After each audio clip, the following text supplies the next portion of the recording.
Então vamos lá, pessoal. Agora eu vou comentar um pouquinho da ação da insulina e como a ação da insulina é diferente a depender do tecido que a gente está falando. Eu escolhi aqui alguns tecidos para a gente conversar e eu vou falar aqui sobre duas principais situações.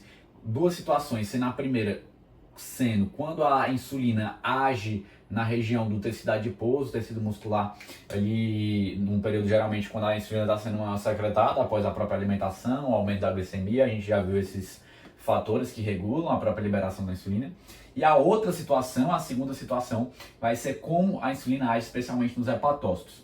Aqui eu não citei, mas vou deixar aqui falado, não vou adentrar tanto, mas existem alguns tecidos, repito mais uma vez, nosso próprio cérebro, sistema nervoso, mas como também a retina, células ali do epitélio germinativo dos ovários, enfim, que não dependem muito da insulina para estarem captando glicose. Então elas são mais independentes em relação à insulina, tá bom? Mas eu não vou adentrar tanto nesses tipos, porque não tem muito o que dizer, é só falar que a insulina não tem tanta importância nesses tecidos que eu citei agora, cérebro, retina e, enfim, ali o epitélio que reveste os ovários, porque eles já captam a glicose naturalmente, sem necessidade da insulina. Mas aqui o que eu quero focar são esses casos aqui, essas duas situações. No tecido adiposo e muscular e na região do fígado, nos próprios hepatócitos. Então vamos pensar o seguinte, vamos contextualizar. Acabei de alimentar, comi muito arroz, o que aconteceu? Toda a digestão, a absorção, subiu consequentemente após todos os processos o quê? Subiu a glicemia. Se subiu a glicemia, vai acontecer o quê? Vai subir também, consequentemente, a minha insulina.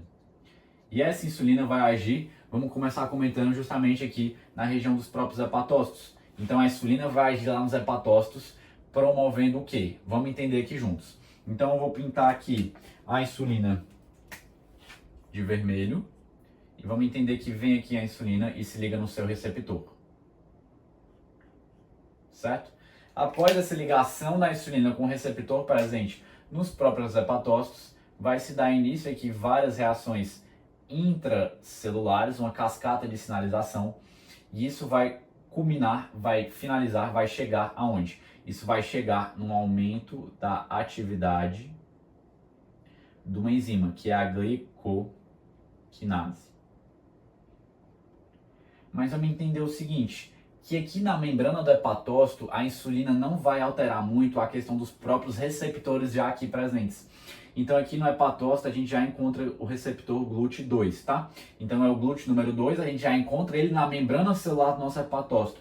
Só que acontece o seguinte, a insulina não vai alterar muito essa questão do receptor, mas ela vai alterar sim esse aumento da atividade da glicoquinase. E por que isso aqui é importante? Porque vai acontecer o seguinte, quando chegar aqui a glicose, que chegou aqui por meio aqui dos vasos sanguíneos que trouxeram ela, especialmente os vasos portais, quando chegar aqui a glicose, o que vai acontecer? Ela vai adentrar aqui pelos receptores GLUT.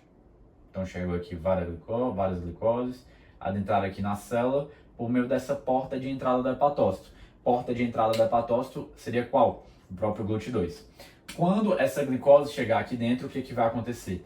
Graças a essa enzima que teve a sua atividade aumentada por meio do estímulo da insulina no hepatócito, o que vai acontecer? A glicose, por meio da ação dessa enzima glicoquinase, vai ser fosforilada, isto é, vai se adicionar um fosfato, unir um fosfato a essa glicose. Então, transformará-se em glicose 6-fosfato. E a partir dessa glicose 6-fosfato, que aqui no nosso hepatócito a gente já viu o quê? Que a insulina também estimula um processo que vai se dar início aqui. E esse processo é a glicogênese, desculpa.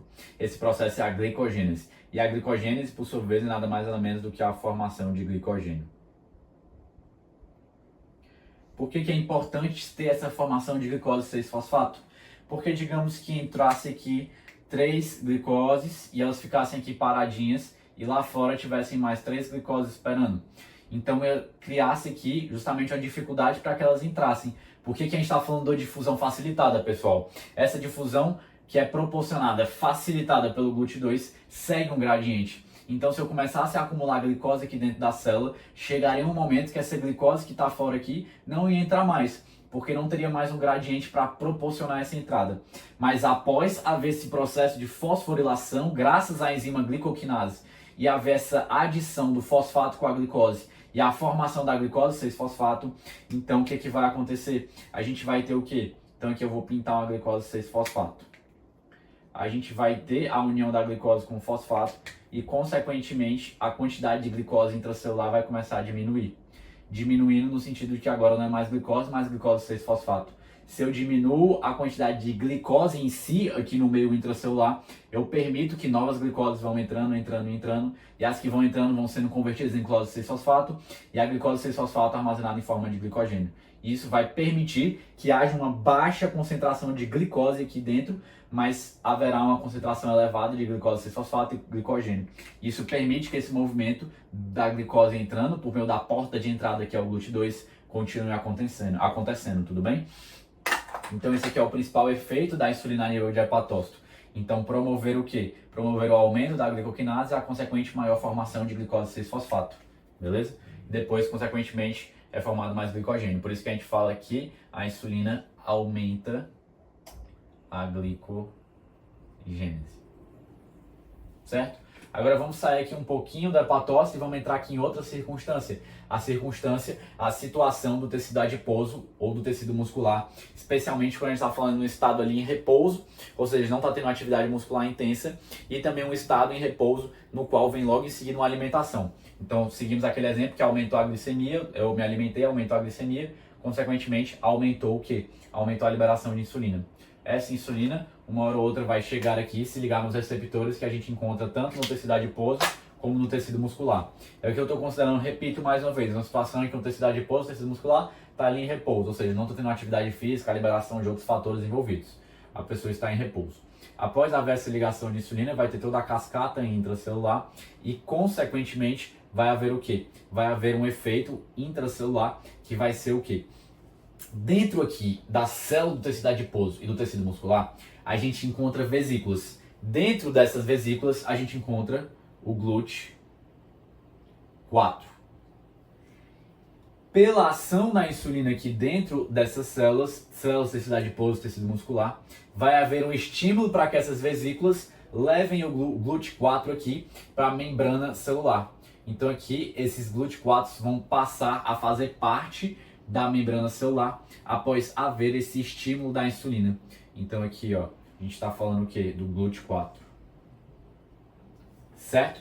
Esse GLUT4 que chegou aqui na membrana celular, agora que eu tenho o transportador na membrana celular, eu permito que esses tecidos captem uma maior quantidade de glicose. Então agora eu permiti que esses tecidos captem uma maior quantidade de glicose. Glicose a qual chegou por meio dos vasos sanguíneos aqui, que irrigam propriamente o nosso tecido adiposo, o nosso tecido muscular. E especialmente no tecido muscular, a gente pode ter o quê? Não vou focar tanto no tecido adiposo, posso citar em outras aulas, outros momentos, mas vamos focar aqui no tecido muscular.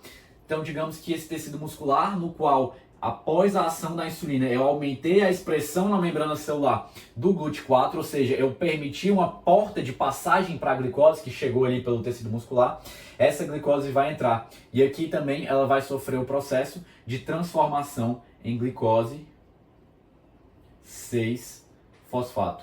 Aqui por uma enzima que é chamada de exoquinase, porque glicoquinase é o nome que a gente dá especialmente no fígado, tá bom? Nos hepatócitos. Mas basicamente a exoquinase, que é a enzima que vai transformar essa glicose que entra em glicose 6-fosfato, vai fazer basicamente a mesma coisa que a glicoquinase, que é adicionar um fosfato aonde? Adicionar um fosfato na glicose, tudo bem? Então após todo esse processo, a gente vai ter o quê? Quando a gente tiver esse substrato, a gente vai permitir finalmente que a glicose 6-fosfato sofra aqui um processo de glicólise, caso o nosso tecido muscular esteja precisando de energia. Mas caso ele não esteja precisando, essa glicose 6-fosfato também pode seguir numa via e levar o quê? Levar a formação de glicogênio aqui também dentro do nosso tecido muscular, tá certo? Então ali dentro do tecido muscular a gente também pode ter a formação de glicogênio. Então basicamente isso que eu queria conversar com vocês sobre especialmente o efeito da insulina em diferentes situações, especialmente dois tipos de situações. Quando a gente está falando da situação que envolve o hepatócito, quando a gente está falando da situação que envolve o tecido adiposo / tecido muscular.